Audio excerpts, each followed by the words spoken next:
Hello, everyone. Today we're doing Lesson 13, A Meaningless World Engenders Fear. And we will be doing Chapter 2's The Separation in the Atonement, and it's Section 3, The Altar of God, that we will be doing today. So let's begin.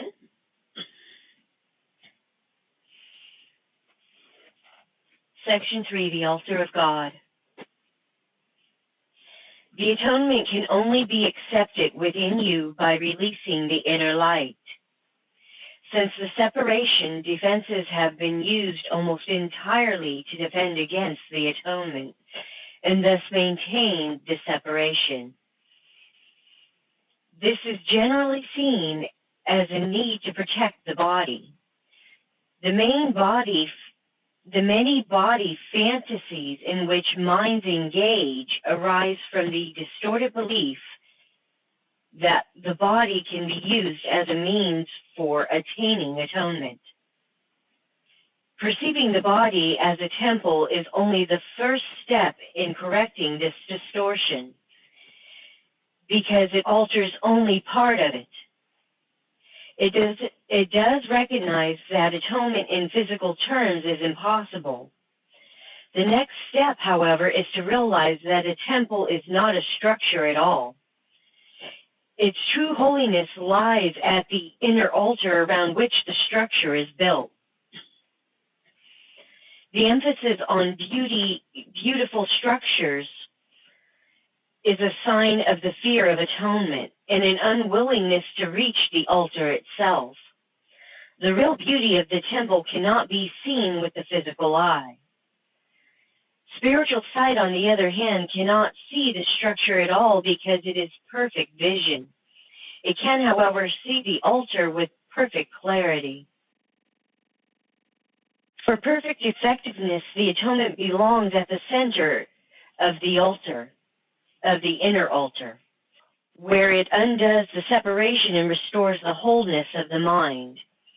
Before the separation, the mind was invulnerable to fear, because fear did not exist.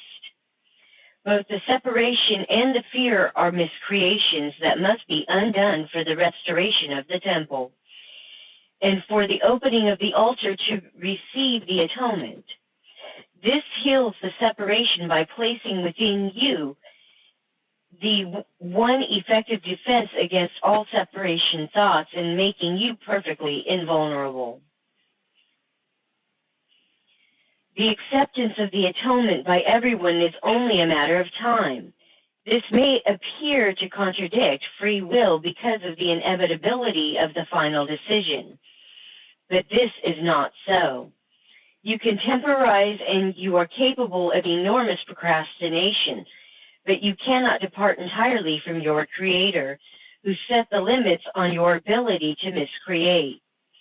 An imprisoned will engenders a situation which, in the extreme, becomes altogether intolerable. Tolerance for pain may be high, but it is not without limit. Okay, I need to interject something here. I can speak from extreme experience about this. Growing up, like most folks out there, I would eat all kinds of stuff that I was given as a kid. Didn't think nothing of it. I would eat pork, bacon, pork chops, pork loin, all that good stuff, right? And as a kid, I would get these migraines, these horrible headaches, and I never understood why. Folks didn't understand why. And because of that, I grew up continuously eating pork, not getting any connection, because it was when I was eating that pork that I would get the headaches. There's other things too, like Kool-Aid. I was allergic to food coloring. And nobody understood that. I realized that. So that was something that I had to figure out on my own, and I didn't figure that out until about 10 years ago. Yeah, about 10 years ago. Right after I had a motorcycle accident that really had me looking at my life, really looking at everything that I was taking into my body. Because at that time in my life, I reached a point where I had reached my end, where I was ready to check out. I'd broken my left arm, my left ankle. I was bedridden and in a wheelchair for a long time. I was told I'd never walk again unaided.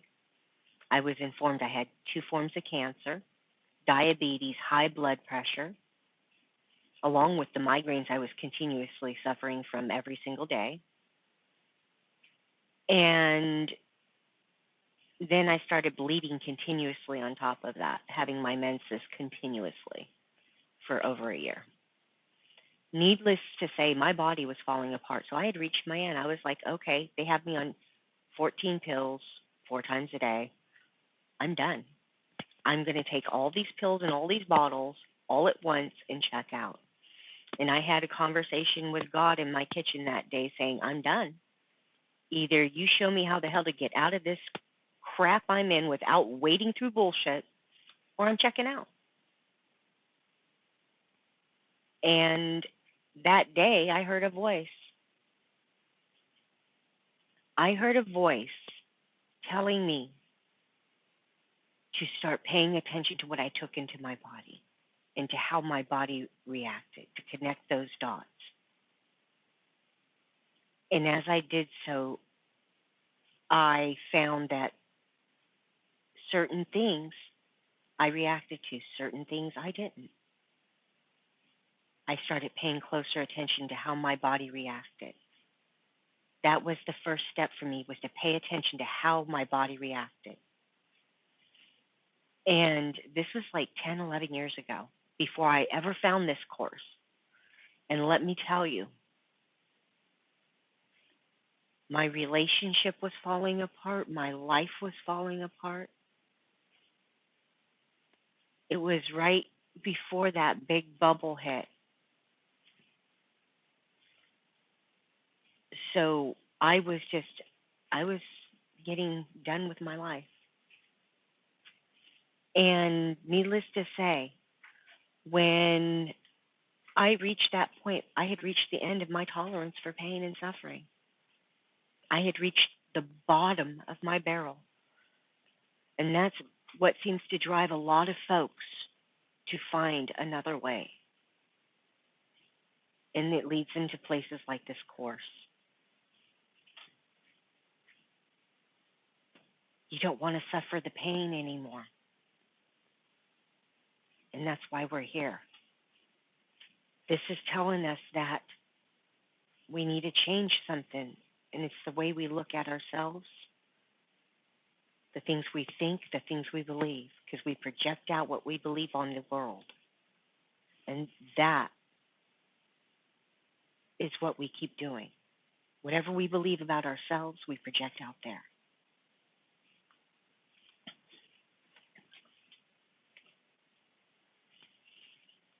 Continuing on. Eventually, everyone begins to recognize, however dimly, that there must be a better way. As this recognition becomes more firmly established, it becomes a turning point. This ultimately reawakens spiritual vision, simultaneously weakening the investment in physical sight. The alternating investment in the 2 levels of perception is usually experienced as conflict, which can become very acute. But the outcome is as certain as God.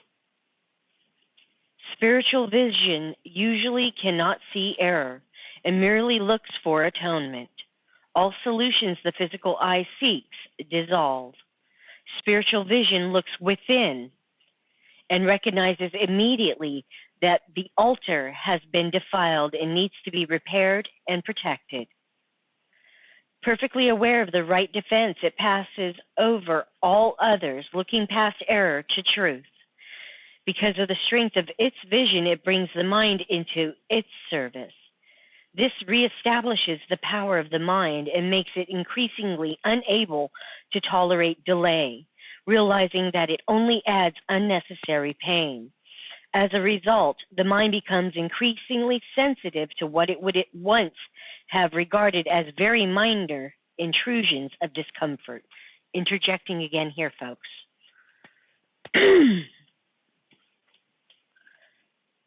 This past weekend,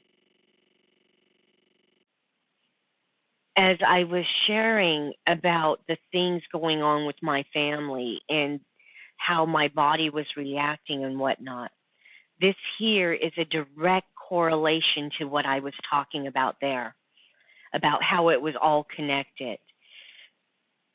Because as I have gone within and cleared out my misperceptions of the judgments and lies I was taught to believe in clearing those out and seeing the truth of what I did to myself in believing in those judgments and lies and enacting them on myself every single day,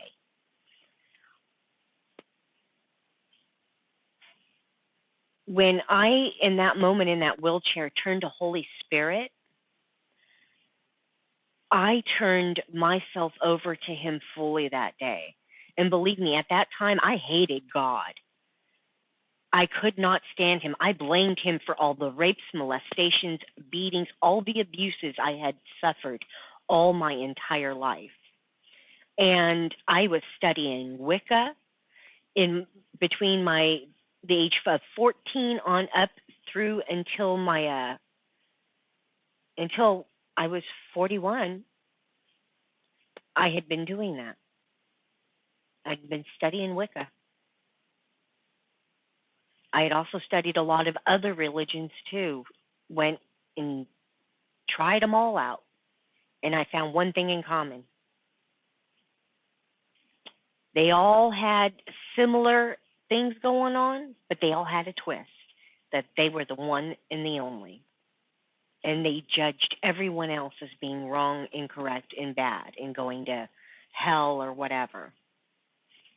And that just didn't set right with me. I could feel the truth in some of them, with some of the things, but a lot of it just felt wrong. And as those truths and realizations came to me, I had to step back from all of those religions. And I found myself going toward the druidistic, shamanistic path, which is going back to nature and becoming one with the earth. And then from there, when I found the Course, one thing led to another, and God has come back to me fully. And in so doing, me giving over and giving myself over to Holy Spirit that day to take control, I've been able to see the things I've done as I laid in that bed, unable to move after that accident. I had to sit there and look at everything that defined me, because every single thing I thought defined me, I was having to hand over to somebody else. Someone else was coming in and cooking for my family, taking care of my son, taking care of my husband, taking care of my business, taking care of me. I couldn't even wipe my own ass. They had to do that for me. I mean, seriously. I had to redefine everything that I had to look at everything I was defining as myself, that I thought I was. And that was a harsh, eye-opening reality, to have to go through that, to look at every single thing in one fell swoop. And that is what he had me doing. And let me tell you, since then, I have been looking at everything, and he keeps saying, connect the dots. Everything's connected. Our thoughts to our emotions to our body. Just like the foods we eat affect our body. Everything we take in affects us. Even those judgments, those opinions. Just like I was saying with my family, they affected me. because I was taking them in and I had a measure of belief in them. And that was my mistake.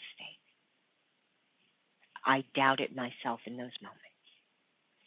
Continuing on, I'm going to probably come back a few lines to bring us back together.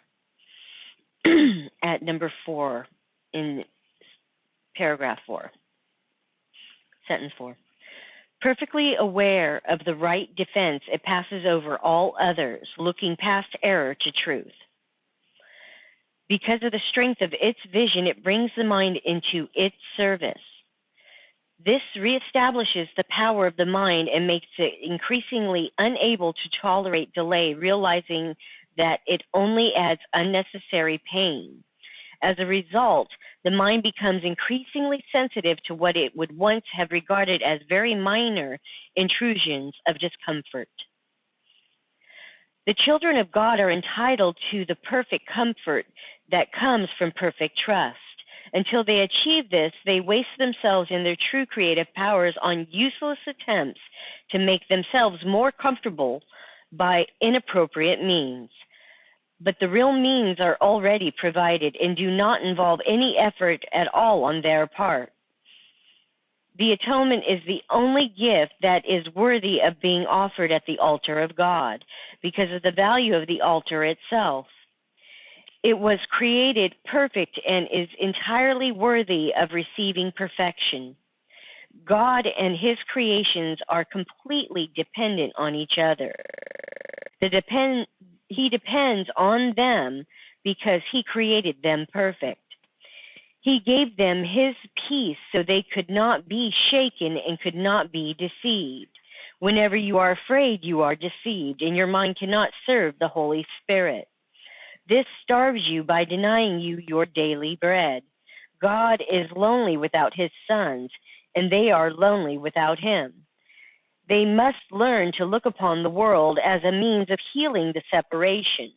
The atonement is the guarantee that they will ultimately succeed. All right. That was section 3 in chapter 2 in the separation and the atonement, section 3, the altar of God. And I want to say something here about, this altar that it's talking about. My understanding that I've been given from Holy Spirit is that, as you'll find out as the further we go in this course, in these lessons, the mind is, and the thoughts and such attached to the mind are considered to be egoic thoughts. And in that context, what I have been shown by Holy Spirit is that the mind is ego, and the thoughts, the fears, a lot of those things come up from the thoughts coming up in the mind. And so those are all egoic thoughts. Anything to do with fear is an egoic thought.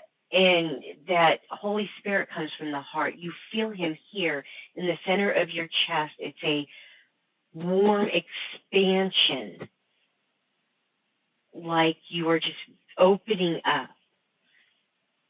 And he will always come to you truly from that space.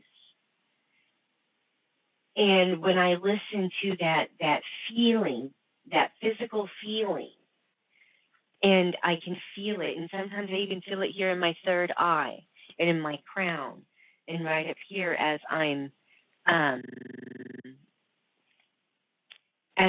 focusing in on what it is I'm perceiving coming in my body as whatever around me is happening.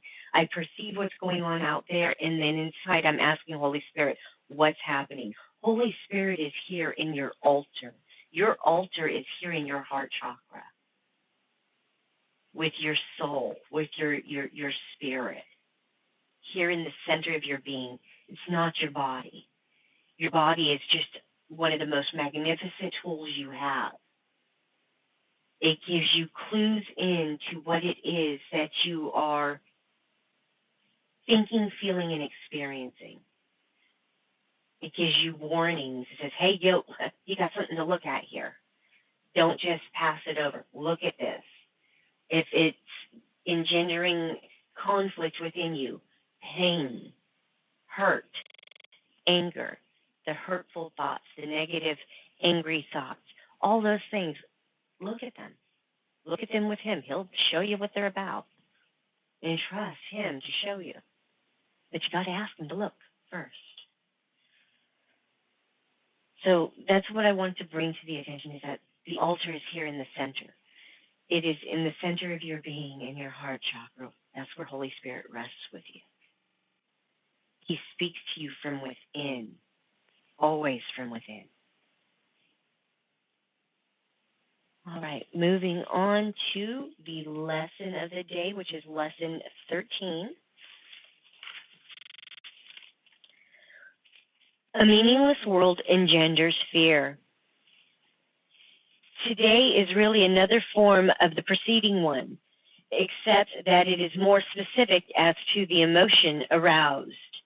Actually, a meaningless world is impossible. Nothing without meaning exists. However, it does not follow that you will not think you perceive something that has no meaning. On the contrary, you will be particularly likely to think you do perceive it. Recognition of the meaninglessness arouses intense anxiety in all the separated ones. It represents a situation in which God and the ego here, challenge each other as to whose meaning is to be written in the empty space that meaninglessness provides. The ego rushes in frantically to establish its own ideas there, fearful that the void may otherwise be used to demonstrate its own impotence and unreality. And on this alone, it is correct. It is essential, therefore, that you learn to recognize the meaninglessness and accept it without fear. If you are fearful, it is certain that you will endow the world with attributes that it does not possess and crowd it with images that do not exist.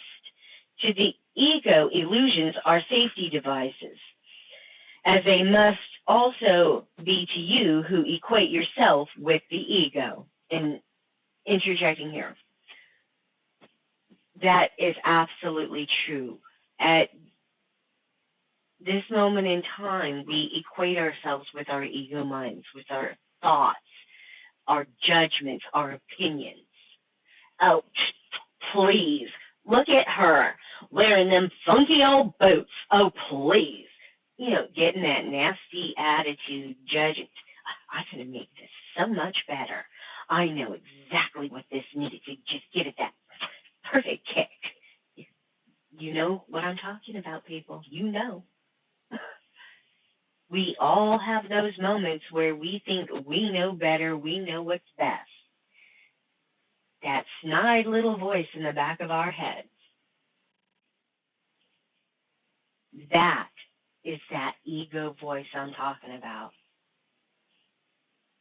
And it's that same voice that tells you, oh, you are wrong. Oh, girl, you should be ashamed of yourself. You should have never went there. You should have never, oh, don't eat that. Don't you think you're fat enough already? See, things like that. That's what the ego mind says to us. Because that's what we hear from everyone around us. It must be true. It's a lie. It's a judgment. It's an opinion. No more, no less. And it's those things we're learning to let go of. Recognize that.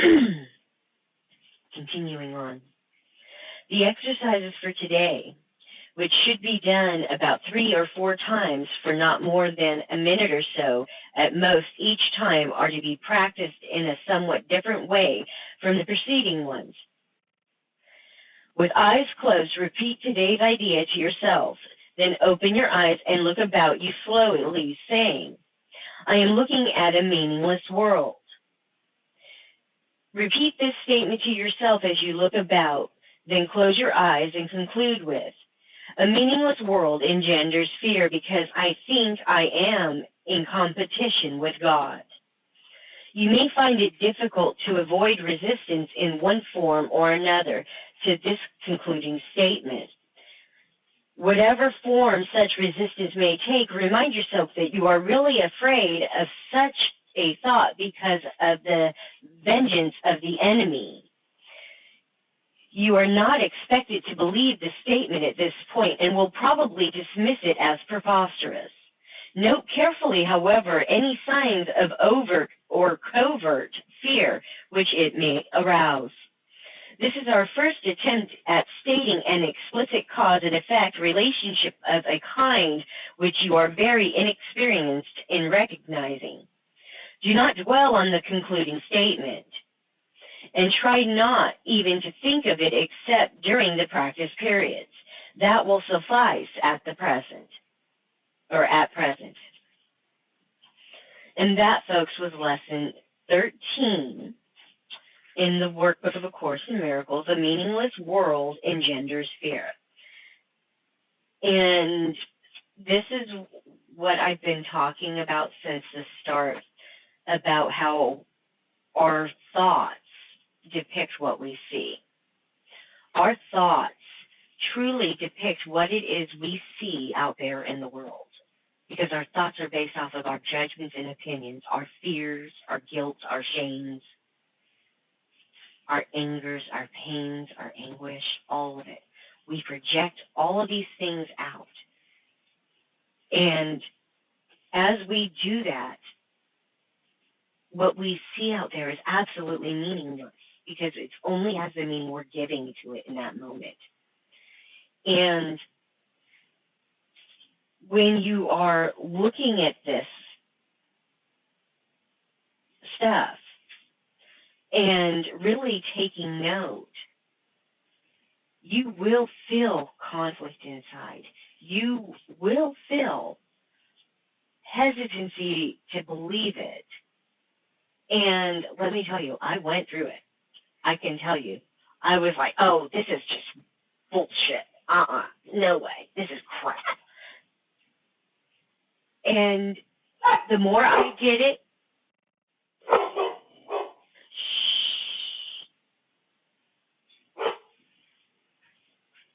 excuse us, we got somebody making lots of noise outside, and our dog is letting us know.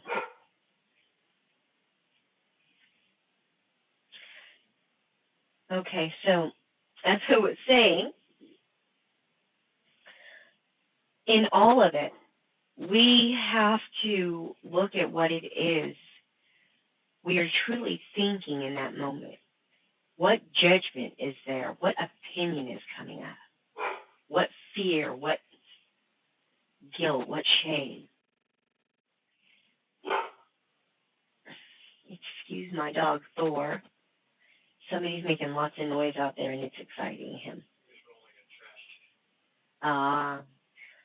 Did you hear that? Somebody's rolling a trash can out there. So everything's connected. Connect the dots. You know, it's telling you right here, all of it is connected. And when you look and note carefully the overt and the covert fear which it may arouse, recognize it's there and ask yourself, what is this? Why is it here? And in doing that, you find yourselves looking deeper within. You know, I've mentioned it before, Holy Spirit has referred to each step, each thought I take into consideration with Him. When they come to me, each thought, each memory, it is a step into the labyrinth of my own mind to undo everything I've been taught. And once I can get to the center of that labyrinth, to the true being that's there, without all the other garbage blocking me anymore, I will know who I truly am at that point. Then I will see my brothers as they truly are, with no deception. no doubts, no fears. And that's what these lessons are leading us to, is that kind of understanding of who we are, what we're capable of.